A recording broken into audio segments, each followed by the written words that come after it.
The McDonald's parking lot was supposed to be just another stop for Jordan, a quick bite before heading home. But what happened next would change everything. A loud crash, a heated argument, and then one punch that sent Jordan to the ground.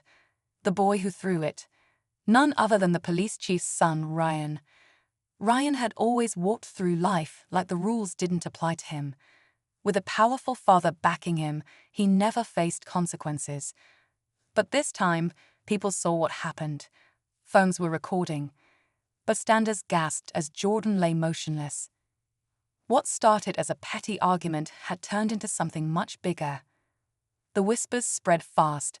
Was Ryan going to get away with this too? Would his father make sure the truth never came out? But what no one expected was who would step forward next, and how justice would finally take an unexpected turn. As Jordan lay there, the crowd around him grew. Some rushed to check if he was okay, while others kept their eyes on Ryan, waiting to see what he would do next. But Ryan? He just stood there, arms crossed, like he had done nothing wrong. His friends whispered nervously, but no one dared to call him out. After all, his father was the police chief. A McDonald's employee finally stepped outside, phone in hand, dialing 911. That's when Ryan's expression changed. His confidence wavered just for a second. "You don't need to call anyone," he said quickly. "It was just an accident." But was it? Witnesses had heard the argument before the punch. Some had even caught it on camera. The tension in the air was thick. Would the truth come out, or would Ryan's father make sure this all disappeared before anyone could do anything about it? Jordan slowly opened his eyes, his head pounding. He could hear voices around him, concerned murmurs, hushed whispers. Someone was helping him sit up, but his vision was still blurry. The last thing he remembered was Ryan's fist coming straight at him.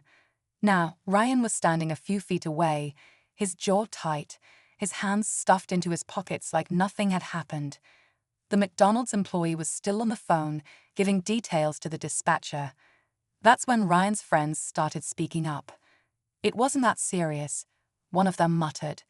"Jordan probably slipped." Another chimed in, "No need to call the cops. Let's just go." But a woman in the crowd wasn't buying it. "I saw everything," she said firmly, holding up her phone. "And so did my camera." Others nodded, showing their screens. Ryan's face paled for a moment, but then, almost as if rehearsed, he smirked. That's when the sirens started getting closer. Ryan's smirk faded as the flashing red and blue lights reflected off the McDonald's windows. The crowd shifted, their murmurs turning into quiet anticipation. Jordan, still dizzy, felt a hand on his shoulder. "Stay still," someone whispered. "The cops are almost here." Ryan's friends started backing away, exchanging nervous glances. They knew how this usually worked.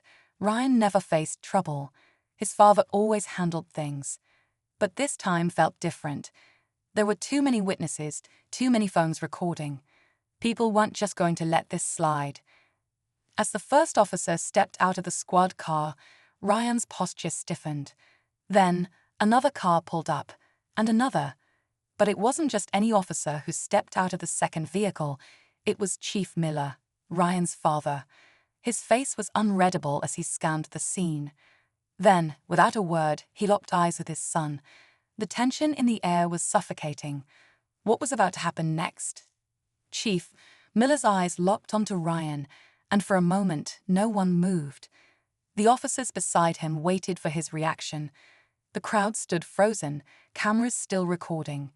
Ryan, usually so confident, suddenly looked like a kid caught in a storm he wasn't prepared for. But then his father did something no one expected. He turned to Jordan instead. The crowd fell silent as Chief Miller's words sank in. Ryan's eyes widened. "Dad, you don't have to do this," he muttered under his breath, but his father didn't look at him. Instead, he stepped forward, facing Jordan directly. "I need to hear it from you," he said. "Do you want to press charges? Are you hurt?" Chief Miller asked, his voice calm but firm.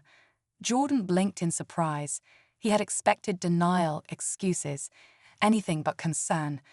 Before he could answer, a woman from the crowd spoke up. "We all saw what happened," she said.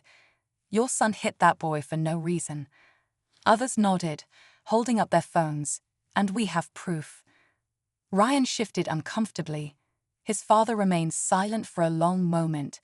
Then he took a deep breath, pulled out his radio, and said something that made everyone's eyes widen. "Bring the sergeant over. We need to do this by the book." Jordan hesitated. His head was still throbbing, his mind racing. Part of him wanted to let it go, to walk away and forget this ever happened. But then he looked around, at the people who had stood up for him, at the phones still recording, at Ryan, who had never faced consequences a day in his life. "Yes," Jordan finally said, "I do." The officers exchanged looks, and then, to everyone's shock, Chief Miller turned to his own son. "Ryan Miller, you're under arrest for assault." Gasps rippled through the crowd. Ryan's face drained of color. But just as the officers reached for their cuffs, Ryan took a step back. "Wait," he said, his voice shaking. "You don't understand. It wasn't supposed to happen like this." Chief Miller frowned. "What do you mean?" Ryan swallowed hard, glancing at his friends, then back at his father. "I wasn't the only one involved," he admitted, "and if I go down, I'm not going down alone." The crowd watched in stunned silence as Ryan's words hung in the air. Chief Miller's expression darkened. "Start talking," he said. Ryan hesitated, then sighed. "It wasn't just me. My friends, they were in on it too. They told me to do it, said I wouldn't get in trouble." His voice wavered. "I didn't think it would go this far."